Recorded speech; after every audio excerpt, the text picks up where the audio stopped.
यहाँ पे हमें एक फिगर दी गई है parallelogram A B C D की, जिसमें हमें एंगल ए बी सी और डी की वैल्यूज फाइंड आउट करनी है। तो जब हम इस फिगर को देखते हैं ना, तो हम यहाँ से केवल ए की वैल्यू निकाल सकते हैं, वो है एंगल ए की, क्योंकि एंगल ए और सी है अपोजिट में।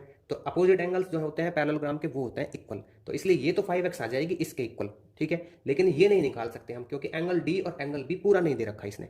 तो इनको कैसे निकालेंगे? तो यहाँ पे क्या कर लेते हैं, जो इनके अधूरे एंगल है ना, इनको लैट कर लेते हैं कि ये तो मान लीजिए एंगल 1 होगा और ये होगा एंगल 2, ठीक है।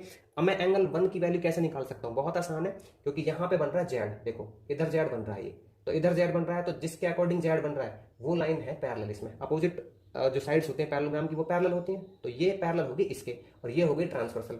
तो जब भी हमारे पास जेड बनता है तो वहां पे जो एंगल्स बनते हैं दोनों में वो होते हैं अल्टरनेट एंगल्स और होते हैं इक्वल। तो यहाँ पे एंगल 1 इट इक्वल टू आ जाएगा 3x। कितना आ जाएगा?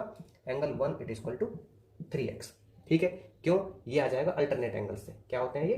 अल्टरनेट एंगल्स, ठीक है। उसी तरह से यहाँ पे ये दूसरा जो एंगल है ये निकल आएगा। अब देखो ये जेड कैसे बन रहा है, तो ये बन रहा है यहाँ से, तो ये वाली जो लाइन्स हैं ये पैरेलल होती हैं इसमें, ठीक है ना, पैरेललोग्राम में।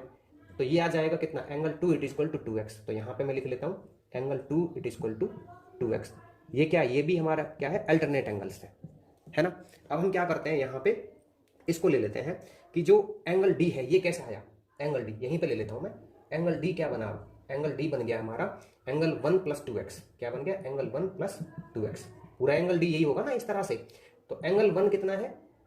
एंगल 1 है 3x, और एंगल जो हमारे पास 2x है ये तो है ही, तो ये आ गया टोटल 5x। उसी तरह से इसको ले लेते हैं, तो यहाँ पे आएगा कितना? Angle B. तो angle B it equal to कैसे आएगा? ये आएगा 2 प्लस 3x।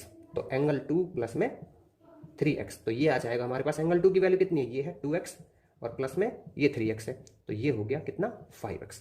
तो अभी एंगल डी और बी मेरे पास कितने आ गए? ये दोनों 5x आ गए, ठीक है। अब यहाँ पे मैं क्या निकाल सकता हूँ? एंगल ए की वैल्यू। तो ये एंगल ए की वैल्यू कैसे आ जाएगी? ये और ये अपोजिट एंगल्स जो होते हैं ये इक्वल होते हैं, तो यहाँ पे निकाल दूंगा मैं angle A it equal to angle C, ठीक है। यहाँ पे हो जाएगा opposite angles of parallelogram are equal. Parallelogram ये, तो यहाँ पे आ गया 5x, तो एंगल ए भी आ गया हमारे पास, और एंगल सी तो इसने दिया ही हुआ है, ठीक है। तो मैं यहाँ पे लिख लेता हूँ इसको, इधर एंगल ए यहाँ पे राइट कर लेता हूँ, angle A plus angle B plus angle C plus angle D it equal to 360 degree, ठीक है। क्यों? क्योंकि ये होती है angle sum property of quadrilateral. ये मैं राइट कर सकता हूँ यहाँ पे, angle sum property of quadrilateral, ठीक है। ए की वैल्यू कितनी है भाई यहाँ पे? ये 5x है, और बी की वैल्यू कितनी है? ये भी 5x है, सब की वैल्यू 5x है, ठीक है। तो 5x इट इक्वल टू ये आ गया 360 डिग्री। सबको ऐड करेंगे तो आ जाएगा 20x it equal to 360 degree. तो x की वैल्यू आ गई 360 डिग्री अपॉन में 20। इसको कट करेंगे तो ये जाएगा 18 पे, तो x की जो वैल्यू है ये आ गई 18 डिग्री, ठीक है।